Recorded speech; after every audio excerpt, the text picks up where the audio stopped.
All right. Well, full disclosure, I can't even blame it on technology. I'm just a dummy. I forgot to press record for the first 3 minutes of my interview with Lazy King.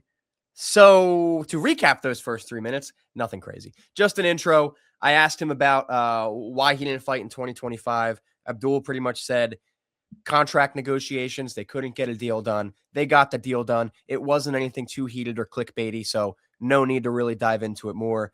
He's back. Contract's good to go. PFL and him are good. I also asked him about just the switch up between Kendly St. Louis and Umalatov, what that does going into a fight. You know, the typical switching up opponents, switching up style, switching up strategy, a little bit of a headache before a fight, but ultimately not concerned at all. And that's what we missed. So apologies for that, but enjoy the rest of the interview. So with the switch up, now you're taking on Kendly.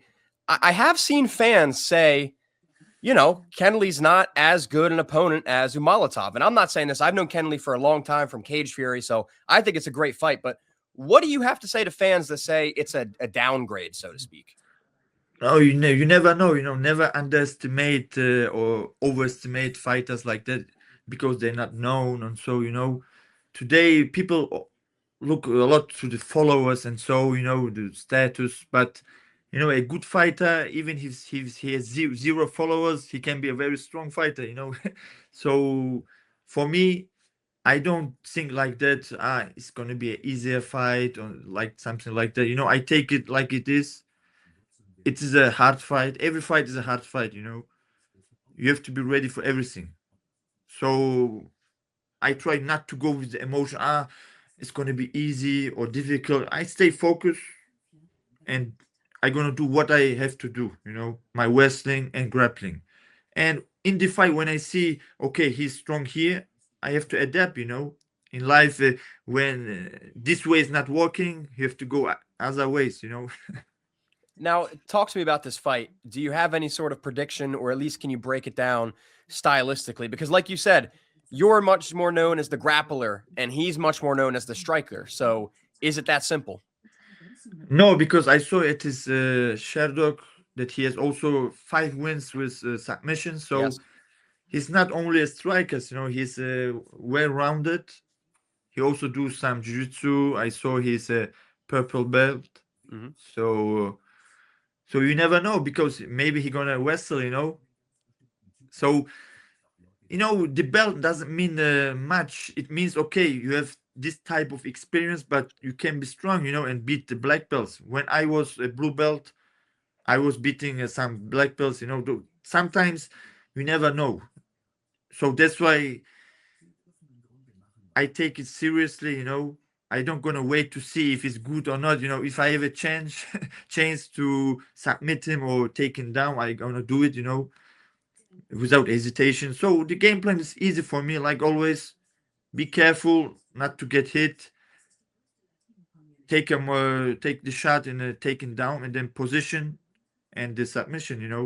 If you don't give the submission, try to do damage, and so it's go for the finish and domination, control. Famously, Joshua Van, who's UFC champion right now, he's only a blue belt. So, just goes to show you don't need a Yes, black belt to compete with those guys, right? yes. Yes. Today, the MMA has evolved. It's a different kind of game today. Before, fighters when they got took down, they kind of accept. Okay, you took me down. Let's go. We fight now on the ground. But now even if you take them down, they're training just to get up. Yeah. And this changed a lot of because in the grappling game and jiu-jitsu, if somebody don't play the game, it's difficult. You understand what I mean? If I want to go for the grappling game and he doesn't want to do this, it's different kind of game now. Yeah, I totally understand. I mean, it's You not have to chase him. jujitsu. So so now MMA is a little bit changed. So we have to evolve. We have to evolve and look at all of these details. This martial arts, this what I like of this. When I started, I didn't start because of doing career or becoming champion. I at the beginning it was I have fun. I like it, and now I want to become a real martial artist. A master. And this I've understand that it's gonna take a long time. it's not a short-term journey. It can take 10, 15, 20 years to be a master. This is not a easy thing to achieve. So that's what I'm looking for. Shamil Musayev, Ramazan Kuramagomedov, they're fighting on your card for the welterweight title. That's your division. Are you eyeing this fight? Is this maybe a fight you want next for the title? Yes, of course. I'm looking for the title. I'm looking for always the better opponents, always for the best, because that's only you can grow fast, and there's more pleasure, there's more excitement when you fight somebody dangerous who's better than you. So that was my goal when I started the game. I was always looking to fight better guys. So I took always the risk, even if they had more experience than me. When I only had 2 fights, I took a veteran champion of Cage Warriors, and so I don't know. This excitement, it gives me more power. When in front of me, I have a guy who's real dangerous. It gives something to me. I go 100%. Motivation. Yes, motivation. But if I have somebody, who's seemingly not strong, who is not, I don't see glory to beat him hard. It's kind of makes me low, in energy. So more the opponent's dangerous, more I become dangerous also. It's Well, positive and negative sometimes. yeah, a lot of fighters say that too, and that makes sense. You have to be dangerous if you're going up against someone dangerous. Where if you're Yes, not, you can take a little gas off, take your time with it. But yes, yes, who yes. who do you think wins that, Musayev or Kuramagomedov? Who's the new champion after this fight? To be honest, I don't know much about Kuramagomedov. I don't see a lot of fights. I only saw a little bit against Jackson when he fought. Yeah. And Musayev also, I don't see a lot of fights, but they're two tough guys. But I think for me, from the outside, Musayev looks more, confident. But it's not the appearance to fight. It's the skills. So we will see. No matter who, for me, even even if I'm scared, I want to fight this. I want to fight the better guy to be the champion. Even if I'm scared, I admit, I'm a human being, man. After all, even if I'm training, I am also or like you. I'm scared of the monsters. Yeah, man, I get it. So you actually do. A lot of fighters will say they don't, and I know it's a lot of the time some BS, but you're actually saying before a fight in preparation, you do have that fear that helps drive you. Yes, of course. It's natural and normal.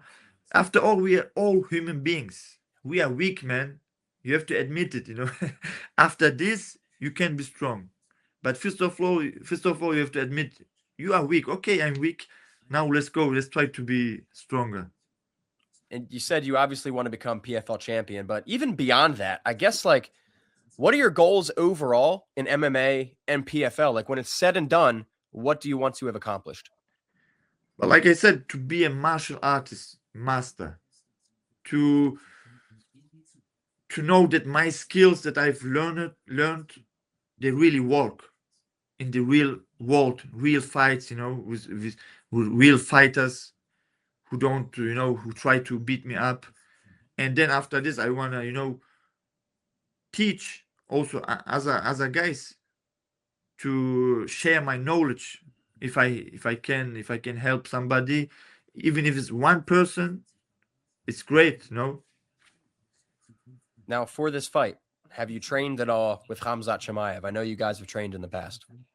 Not for this fight. It's been a long time. I didn't see him, but he's very nice guy. When you look at him at the social media, he looks a little bit Scary. He does close, them. scary and close, but in reality, he's very a nice guy.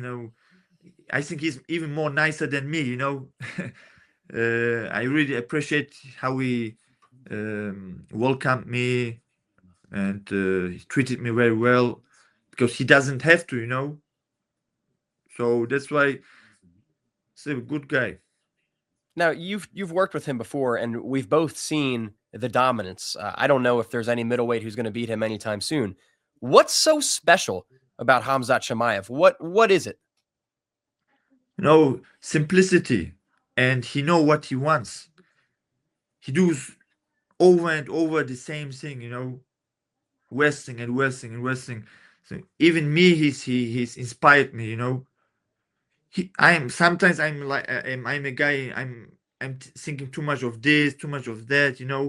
But in life, you have to stick to something and go, even if you don't like sometimes, even it's hard. But that's how we achieve. To be a master, you have to do one thing over and over and over, and that's what he's doing. That's why it's not surprised to see his domination. He's working real hard. He's doing the same thing again and again, even if you know what you're gonna do. It's his blade is real sharp. Yes. Even if you know he's gonna cut. So And he in that kind of thing, he's inspired me. Now I'm trying to do the same thing, to not to go here and there, to stay at my way, on my to way. define your game. Yes. And I know you don't specifically represent one country. You've been all over, but with the Russian descent, I just want to ask about sharing a card with Usman Nurmagomedov. Have you ever had any past experiences with Usman, Khabib, any of those guys? No, I never met them. I've seen them from long distance sometimes when I was in Dubai and so, but never met them. We'll see. Maybe this time we will see. Well, the reason I ask is I'm curious your opinion. Usman has obviously he's hyping up this title fight, but he's also been talking about potentially joining UFC someday. So my question is, how do you think Usman Nurmagomedov would stack up against the current UFC lightweight division? I think it's going to be good because he is a really good fighter. He has the skills, everything to the best, and he has the good surroundings, good coaches, with experience. Of course, he can do very good. There's no surprise with that. And out of all the names we've talked about in this interview so far, it's been like 5 or 6, all Russian, all at the top. You're Russian too, very close to the top. What is going on with this Russian, Dagestan, even just the Caucasus region, the MMA takeover? Can it be stopped, or are you guys just that freaking dominant? Everything can be stopped. No man is invincible, but what can I say? It's a cultural thing. In Dagestan, you have the best wrestling school, freestyle wrestling. Mhm. So you have the school, you have the teachers, and you have the students who are really motivated. And with this, you have all the ingredients to have good fighters. No matter where you are, if you train hard, if you are really motivated, it has to come from you yourself, to do something. Nobody gonna come and say, "Hey, come do this and do." Even if you're listening like this, if it doesn't come from you, it doesn't gonna work. It has to come from yourself. You have to be motivated yourself, discipline. So in our country, this everybody sees the one guy sees other guys who doing this, and then he get motivated. And no, I don't know why, but that is mathematical. You have more fighters, so you have more chance to see the results of champions and so. And it's also like, United States is so big. We have many fighters over here, but compared to Dagestan, for example, which is much smaller knit, those guys at the top, I imagine, are more like inspiring to the guys below them. Like being or growing up underneath of a Khabib, I imagine that is very motivational compared to being in the USA and having, like 5 or 6 guys that you can look up to. Does that make sense? Even the USA have a lot of fighters. The USA has always been at the top. Russia and USA. So for me, I see it's that different schools. The Russian school, Dagestan school, and the USA schools. different kind of school, but both they're at the top, the elite, you know. Just the mentality change, the motivation change, you know, with the culture. So for myself, I'm a guy, you know, I appreciate everything in this world. I like all the colors, you know. That's my makes the life more colorful and fun. For sure. So I take every good thing from everywhere. Even if I don't know this guy, even if it's my enemy, if he's doing something good, why not take it, you know? Because he can be bad, but this thing he's doing, if it's good, it's good, you know. So that's why I'm looking for everyone. For example, in America, what I like, you know, like Justin Gage, the countryman style, you know, they're real tough guys, man. Like Dan Henderson and so Mm-hmm. they're really tough guys, humble guys, and real tough, man. This guy, I also look of the toughness, you know. I try to be a little bit like them because I admit I'm not tough like them, man. You know, for example, Dan Henderson, he comes and he goes for the overhand. You know, he don't care. He just goes for it, man.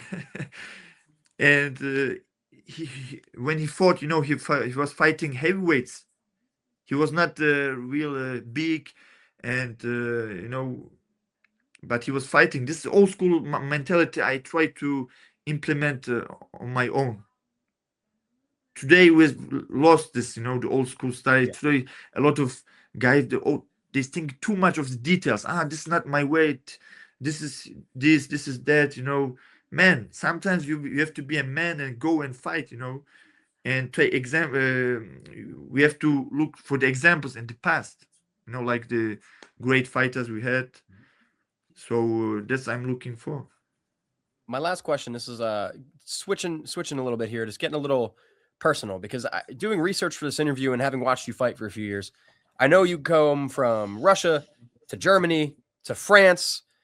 What was this journey like as a child? Were you like escaping, you know, the war, which I hear a lot of people say? How did this all go down? You know, I was little, 8 years, like so, when when we started moving. I followed my parents, you know. It was for a better life. They moved. It wasn't easy because at the beginning we were in Germany. It doesn't work out, and then we go to France, and now we stay here. Everything's fine, you know. It has its good sides and bad sides, you know, but it had teach me a lot.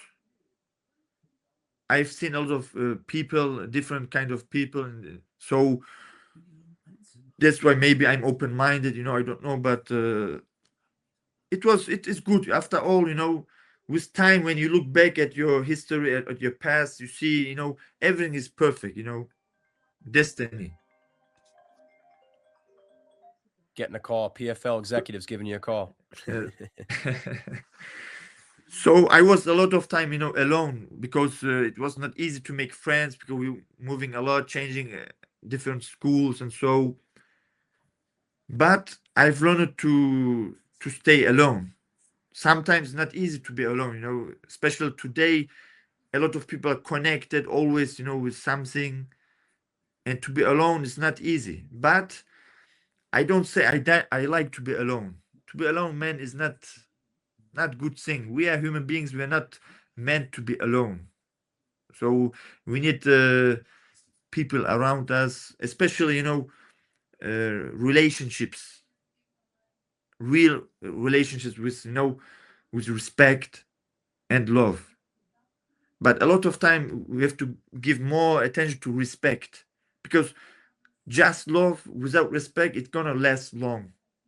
When you look at our parents and so, why it's working for them because they have respect between them. Today, a lot of young people, they don't know how to live together because they say we love and so, but if you don't implement the respect game, you know, each one plays his role, it doesn't work. So for me now, I see the little things in life is the most important things, the simple things. Have just normal relationships, with your wife, but for example, just if she's just present beside me, it's already enough for me. Even if I don't say something, nothing, just to be present and sit and do nothing. I don't know. This is great, to have somebody who's appreciating your presence. And this is not easy to find today. No, it's not. Not with all these phones going around and all that. Yes. So Well, that's why I'm trying to disconnect from the social media, and so I'm trying to take control over it, because it becomes an addiction. It's like drugs, it's more even worse than drugs, because nobody says it's bad, With drugs, you say, okay, it's bad, not good, but nobody gonna say, telephone is bad, right. the computer is bad, social media, everyone's, it's necessary, without it we can't live. So everyone is connected. So I try to disconnect myself, take control of it, but I admit it's not easy, No, it's not. but we try. So it sounds like you went from the lone wolf to the lazy king. And I love that, man. Yes. Glad you made it where you're at. Glad you got a big fight coming up. Excited to watch. Appreciate your time. Thank Abdul, you. before I get you out of here, anything you want to say to all your fans? Nothing special, just stay healthy, and don't look over for the little things in life, because the little things make all the life, Stay simple and take advantage of what you have right now before it's gonna gone, because everything is gonna go away, someday. So appreciate how you can, because nothing is eternal except God. So take pleasure with all you got, even it's just a meal, just a nice good meal. Man, a lot of people don't have this, Yeah. Clothing, parents, a friend, a wife, a girlfriend, I don't know, kids. Or even if you don't have anything of that, but if you have health, man, it's good, no? So appreciate what you have, guys. I try to do the same thing. I love it, man. Absolutely Thank you. great outro. And ladies and gentlemen, February 7th in Dubai, the Lazy King is back. Lazy King, thank you so much. Thank Best you of very luck, much. best of skill. Oos. Thank you.